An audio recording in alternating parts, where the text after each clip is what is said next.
Easy 101 Cooking แชร์วิธีทำไก่ทอดน้ำปลาสูตรนี้สำหรับไก่น้ำหนัก1กิโลกรัมนะครับส่วนผสมจะมีน้ำตาลน้ำต้มสุกเกลือและรสดีครับคนส่วนผสมให้เข้ากันแล้วนำปีกไก่ลงไปแช่ได้เลยครับนำใส่ในภาชนะนะครับแล้วก็นำไปเก็บในตู้เย็นนะครับเป็นเวลา2วันผมทดลองทอดให้6ชิ้นนะครับแต่ว่าสูตรที่ให้เนี่ยสำหรับไก่1กิโลนะ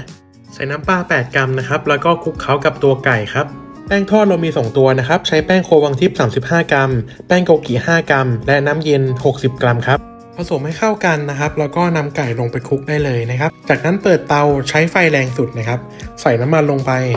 เราจะทอดที่อุณหภูมิ